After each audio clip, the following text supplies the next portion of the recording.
हाँ बेटा देखो, हम लोग का आज का क्लास जो है वो एनसीईआरटी क्लास 11 चैप्टर 6 है। ठीक है। और इसमें हम लोग क्या पढ़ेंगे, तो ये चैप्टर जो है वो दे रखा है पुष्पी पादपों का शरीर। अगर हम इसे इंग्लिश में बोलें तो ये हो जाएगा anatomy of angiospermic plant, anatomy of angiospermic plant. ठीक है। हम लोग इस चैप्टर के अंतर्गत क्या क्या पढ़ने वाले हैं, हम लोग पढ़ने वाले हैं टिश्यू के बारे में, टिश्यू क्या होता है, टिश्यू सिस्टम क्या होता है, प्लांट के बारे में हम लोग पढ़ने वाले हैं। द्विबीजपत्री, डाइकॉट एंड मोनोकॉट पौधों का एनाटॉमी क्या होता है और सेकेंडरी ग्रोथ क्या होता है। ठीक है। हम लोग इस चैप्टर में इन टॉपिक्स को कवर करने वाले हैं। ठीक है बेटा, आगे बात कर रहे हैं कि मैटर क्या लिखा हुआ है। देखिए लोग ध्यान से, इसमें लिख रखा है, ये कंटेंट बता रहा है कि आप बड़े प्राणियों, पादप जंतु दोनों में रचनाओं, देखो बेटा, आप बड़े प्राणियों, पादप तथा जंतु दोनों में रचनात्मक समानता तथा बाह्य आकार में विभिन्नता देख सकते हैं। ठीक है बेटा। अब ये बोल रहा है, आप कोई भी एनिमल देखते हो, प्राणी देखते हो या प्लांट देखते हो, आप जब उसे बाहर से देख रहे हो, ठीक है, तो उसमें रचनात्मक समानता भी दिखता है और आकारिकी में विभिन्नता भी दिखता है। ठीक है। उसके उन प्राणियों में समानता और विभिन्नता दिखाई देता है। लेकिन इस प्रकार जब हम उनकी भीतरी संरचना का अध्ययन करते हैं, क्या लिखा बेटा, जब हम भीतरी संरचना का अध्ययन करते हैं तब हमें बहुत सी समानताओं तथा विभिन्नताओं का पता लगता है। देखो बेटा, अगर किसी ऑर्गेनिज्म का सेक्शन काट के उसके अंदर उसके शरीर की बनावट भीतर से कैसी है, किस तरह से उसकी रचना बनी हुई है, इसका अध्ययन करते हैं, तब हम बात करें उसे हम लोग एनाटॉमी या शारीर बोलते हैं। बहुत से ऐसे हिंदी वर्ड हैं जो थोड़े कठिन है, उसका हम लोग इंग्लिश वर्ड ही यूज करें। ठीक बेटा, इस अध्याय में हम उच्च वर्ग के पौधों में, याद रखो बेटा, उच्च वर्ग के पौधों में भीतरी संरचना तथा कार्यात्मक संरचना के विषय में पढ़ेंगे। जो ये चैप्टर बताएगा हम लोग को, वो हायर प्लांट्स के बारे में बताएगा। इसका मतलब एंजियोस्पर्मिक प्लांट के बारे में बताएगा, जिसे हम लोग आवृत बीजी पौधा कहते हैं, उसके बारे में इसमें पढ़ाया जाएगा। पौधों की भीतरी संरचना के अध्ययन को शारीर कहा जाता है। हमने क्या बोल दिया, एनाटॉमी। ठीक है बेटा। Internal structure, study of internal structure is known as anatomy, या शारीर बोलते हैं हम लोग। ठीक है बेटा, आगे हम लोग बात कर रहे हैं पौधों में कोशिका आधारभूत इकाई है। पौधे नहीं, कोई भी जीव हो, उसके शरीर की संरचना कोशिका से ही बनती है, सेल से ही बनती है। कोशिकाएं ऊतकों में और ऊतक अंगों में संगठित होते हैं। याद रखो बेटा, कोशिकाओं के समूह को हम लोग ऊतक कहते हैं और ऊतकों के समूह को अंग कहते हैं। ऐसा हर जगह देखने को मिलता है। पौधे के विभिन्न अंगों की भीतरी संरचना में अंतर होता है। जब आप अलग अलग ऑर्गन्स के बारे में पढ़ोगे और उसके भीतरी संरचना कैसे वो बना है, इसकी स्टडी करोगे, तो उसमें आपको डिफरेंस देखने को मिलेगा, अंतर देखने को मिलेगा। एंजियोस्पर्म में नहीं, एक बीजपत्री मोनोकॉट प्लांट की एनाटॉमी और द्विबीजपत्री से भिन्न होती है। अगर आप डाइकॉट प्लांट की बात करेंगे और मोनोकॉट प्लांट की बात करेंगे, तो दोनों की भीतरी बनावट जो है वो अलग देखने को मिलेगी। जड़ में, तना में, पत्ती में अलग दिखेगी। भीतरी संरचना भीतरी संरचना पर्यावरण के प्रति अनुकूलन को भी दर्शाता है। याद रखो बेटा, जो एनवायरमेंट है उसमें कैसे कैसे चेंजेस हुए हैं, उसके हिसाब से इंटरनल चेंजेस होते हैं, भीतरी संरचना में चेंजेस होते हैं। फर्स्ट हेडिंग है बेटा, यहाँ पे लिखा हुआ है टिश्यू या ऊतक। ऊतक क्या होता है, जैसा कि ये डेफिनेशन हम लोग बचपन से ही पढ़ते आ रहे हैं, क्लास 9 से ही पढ़ते आ रहे हैं। कोशिकाओं का ऐसा समूह, ग्रुप ऑफ सेल्स, जो रचना, कार्य और उत्पत्ति में समान होती है, रचना, कार्य और उत्पत्ति में समान होती हैं, उनको हम लोग टिश्यू कहते हैं, ऊतक कहते हैं। स्टार्ट करते हैं बेटा। ऊतक कोशिकाओं का एक ऐसा वर्ग है, समूह है, जिसका उद्भव उद्भव मतलब होता है ओरिजिन, एक ही होता है। यानी उस ऊतक की जितनी भी कोशिकाएं होंगी वो एक ही मदर सेल से बनी होंगी और उनके कार्य भी प्रायः समान होते हैं। यानी ओरिजिन सिमिलर हो गया बेटा, ओरिजिन जो है वो सेम हो गया और कार्य भी, फंक्शन भी सेम हो गया। ठीक है। पौधे विभिन्न प्रकार के ऊतक होते हैं। पौधे में विभिन्न प्रकार के ऊतक होते हैं बेटा। ऊतक को दो प्रमुख भागों में बांटा जा सकता है। लिखा हुआ यहाँ पे कौन कौन सा भाग, तो यहाँ लिखा हुआ बेटा, विभज्योत की यानी मेरिस्टेम में और परमानेंट टिश्यू में बांटा जा सकता है। दो तरह के ऊतक होते हैं पौधों में, एक हम लोग बोलते हैं मेरिस्टेमेटिक टिश्यू विभज्योतक, और दूसरे को बोलते हैं अस्थायी ऊतक। ठीक बेटा, इन दोनों के बारे में हम लोग बात कर रहे हैं। इनके वर्गीकरण का आधार कोशिकाओं का विखंडन होता है, विभक्त होना अथवा न होना बेटा। यानी अगर आप ये दो ग्रुप बना रहे हो, किसका किसका दो ग्रुप, आप मेरिस्टेमेटिक टिश्यू का बना रहे हो और अस्थायी ऊतक का बना रहे हो, तो इसका मुख्य कारण ये है कि जिन कोशिकाओं में डिवीजन होता है बेटा, जो कोशिकाएं डिवीजन करती हैं, जो कोशिकाएं डिवीजन करती हैं उनको हम लोग विभज्योतक कहते हैं, और जिसमें डिवीजन नहीं होता है उसको अस्थायी ऊतक कहते हैं। देखो बेटा, अगला हेडिंग इसने लिख दिया गया है मेरिस्टेमेटिक टिश्यू। ठीक है, विभज्योतक मेरिस्टेमेटिक टिश्यू के बारे में बात कर रहा है।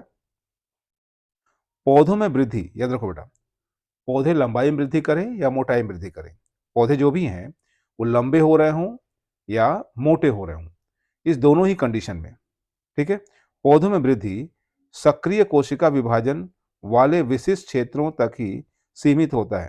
याद रखो बेटा, सक्रिय कोशिका विभाजन यानी जिस जगह पे कोशिकाएं विभाजन कर रही हैं, जिसकी वजह से वहां का आकार बढ़ता है और शरीर बढ़ता है। ठीक है, सीमित क्षेत्र तक ही हो रहा होता है। इस क्षेत्र को मेरिस्टेम कहते हैं। ठीक है, इस क्षेत्र को मेरिस्टेम कहते हैं। ठीक है, पौधों में विभिन्न प्रकार के मेरिस्टेम पाए जाते हैं। देखो बेटा, स्थान के आधार पे, कार्य के आधार पे, उत्पत्ति के आधार पे। ठीक है, कोषों में स्थान के आधार पे, काम के आधार पे और उत्पत्ति के आधार पे, ठीक है, कई प्रकार के, कई तरह के विभज्योतक पाए जाते हैं, मेरिस्टेम पाए जाते हैं, उसी के बारे में हम बात कर रहे हैं। जो मेरिस्टेम मूल या तने के शीर्ष पर होते हैं, जड़ या तने के शीर्ष पर होते हैं, ठीक है, उन्हें शीर्षस्थ विभज्योतक कहते हैं। ठीक है, वह प्राथमिक ऊतक बनाते हैं और शीर्षस्थ विभज्योतक कराते हैं। मूल शीर्षस्थ मेरिस्टेम, डायग्राम दिया हुआ है, पढ़ के एक बार डायग्राम दिखा दें। मेरिस्टेम मूल की चोटी पर तथा तने की शीर्षस्थ मेरिस्टेम तने की चोटी पर स्थित होता है बेटा।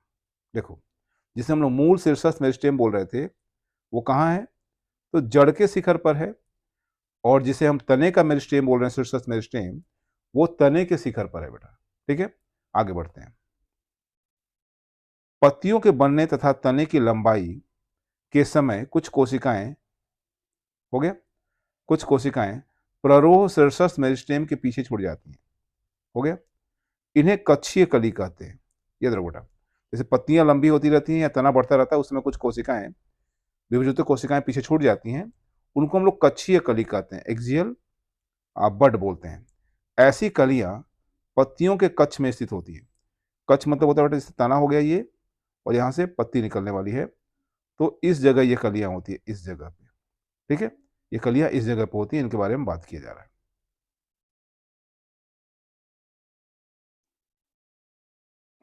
इन कलियों इन कलियों से शाखा अथवा फूल बनते हैं। ठीक बेटा, यहाँ देखो, इसकी बात कर रहे हैं, इन कलियों के बारे में बात हो रहा है। इससे ब्रांच भी बन सकता है, नया ब्रांच, और इससे आगे जाकर के फ्लावर भी बन सकता है। ठीक है, इनसे फ्लावर भी बन सकता है। जब मेरिस्टेम अस्थायी ऊतकों के बीच में होता है, याद रखो, जब मेरिस्टेम अस्थायी ऊतकों के बीच में होता है, जैसे मान लो कोई लंबा सा तना है, ठीक है, और ये ऊपर की कोशिकाएं अस्थायी हैं, ऊपर वाली, और नीचे की कोशिकाएं भी अस्थायी हैं। बीच का ये हिस्सा जो बचा हुआ है, और ये मेरिस्टेमेटिक है, ये विभाजन करेगी, इसकी कोशिकाएं विभाजन करेंगी, तब उसे क्या बोलते हैं, तब इसे अंतर्वेशी मेरिस्टेम या, ठीक है, तब उसे अंतर्वेशी मेरिस्टेम कहते हैं बेटा। ठीक है, आगे बढ़ रहे हैं। ये घास में पाए जाते हैं, इस तरह के मेरिस्टेम जो है इंटरकैलरी मेरिस्टेम बोले जाते हैं, और ये घास में पाए जाते हैं और शाकाहारियों द्वारा खाए जाते हैं। ठीक है, पुनर्जीवित करते रहते हैं पौधे को। ठीक है, शीर्षस्थ मेरिस्टेम तथा अंतर्वेष्टि मेरिस्टेम दोनों ही प्रकार के मेरिस्टेम जो होते हैं, ये प्राथमिक मेरिस्टेम है, प्राथमिक वृद्धि करवाते हैं। प्राथमिक वृद्धि का मतलब होता है तने का लंबाई में होने वाली वृद्धि, क्योंकि ये पौधे की प्रारंभिक अवस्था में पाए जाते हैं, ठीक है। प्राथमिक या पूर्ववर्ती पादप काय बनाने में मदद करते हैं। याद रखो बेटा, ये पूर्ववर्ती पादप काय, शुरू शुरू में जो पौधे का भाग बनता है उसको बनाने में मदद करते हैं। आगे, मेरिस्टेम जो बहुत से पौधों के मूल तथा प्ररोह में परिपक्व क्षेत्रों में पाए जाते हैं। ऐसे मेरिस्टेम, याद रखो बेटा, ऐसे मेरिस्टेम कहाँ पाए जा रहे हैं? पौधों के जड़ में पाए जा रहे हैं या तने में पाए जा रहे हैं? परिपक्व भाग में, मैच्योर भाग में। ठीक है। विशेषतः रूप से ये काष्ठीय कक्ष बनाते हैं। ठीक है, ये लकड़ी की तरह होते हैं और प्राथमिक मेरिस्टेम के बाद उत्पन्न होते हैं। देखो बेटा, प्राइमरी मेरिस्टेम ने क्या किया? शुरुआत की चीजों को बनाया और उसके बाद ही उत्पन्न होते हैं। इन्हें द्वितीयक या पार्श्वी मेरिस्टेम कहते हैं। सेकेंडरी मेरिस्टेम कहो या लेटरल मेरिस्टेम कहो, तीन तरह का मेरिस्टेम था। Primary meristem, apical meristem, इंटरकलरी meristem और सेकेंडरी मेरिस्टेम या लेटरल मेरिस्टेम। तो ये तीसरे वाली बात हो रहा है। ये सिलेंडराकार मेरिस्टेम है, बेलनाकार है, और पुलीय कैम्बियम, अंतरा पुलीय कैम्बियम तथा कार कैम्बियम पार्श्वीय कैम्बियम के उदाहरण है। याद रखो बेटा, ये तीन नाम इसने ले लिया। कौन कौन सा? यानी वैस्कुलर कैम्बियम, जाइलम फ्लोएम जानते हो आप लोग? जाइलम और फ्लोएम के बीच में अगर कोई कैम्बियम है उसे हम लोग पुलीय कैम्बियम कहते हैं। ठीक है, उसे हम लोग पुलीय कैम्बियम कहते हैं। अगर दो वैस्कुलर बंडल के बीच में कोई कैम्बियम है, जैसे एक वैस्कुलर बंडल ये हो गया, एक वैस्कुलर बंडल ये हो गया, और उसके बीच में कैम्बियम है ये, ठीक है, मेडुलरी रे की कोशिकाएं अगर कैम्बियम बना ले रही हैं, ठीक है, तो इसे हम लोग अंतरापुलीय कैम्बियम कहते हैं। इसके अलावा कॉर्टेक्स में, ठीक है, यानी वैस्कुलर बंडल के बाहर अगर कैम्बियम बन रहा है, कॉर्क कैम्बियम, और इन सारे कैम्बियम्स को, ये सारे के सारे कैम्बियम पौधे की मोटाई को बढ़ाने में मदद करते हैं, जिसके कारण इनको हम लोग पार्श्वीय कैम्बियम या द्वितीय कैम्बियम कहते हैं। आगे और लास्ट लाइन पढ़े, लास्ट पैरा पढ़ रहे हम लोग बेटा। प्रारंभिक तथा द्वितीयक दोनों ही मेरिस्टेमों में कोशिका विभाजन होता है। याद रखो बेटा, मेरिस्टेम मतलब विभजोतक होता ही है, विभाजन करने वाली कोशिकाओं का समूह मेरिस्टेम कहलाता है। नई नई कोशिकाएं बनती रहती हैं जो रचनात्मक क्रियात्मक रूप से विशिष्ट होती हैं। ठीक है, उनमें विभाजन की क्षमता नहीं पाई जाती। ऐसी कोशिकाएं जिनमें विभाजन की क्षमता नहीं पाई जाएगी उन्हें परिपक्व कोशिका या अस्थायी कोशिका कहा जाएगा। ऐसी कोशिकाओं को अस्थायी अथवा परिपक्व कोशिकाएं कहते हैं जो अस्थायी ऊतक बनाती है। अस्थायी ऊतक, स्थायी ऊतक आप लोग पढ़े बेटा। पौधे की प्रारंभिक काय बनने के समय शीर्षस्थ मेरिस्टेम के विशिष्ट क्षेत्रों में त्वचा ऊतक, भरण ऊतक और संवहन ऊतक बनते हैं। याद रखो बेटा, यहाँ तक ये वीडियो था। नेक्स्ट वीडियो में हम नेक्स्ट को अपलोड कर देंगे। आप ध्यान से इसको देखिए और समझने की कोशिश कीजिए। क्वेश्चन बनता है तो कमेंट के थ्रू पूछिए।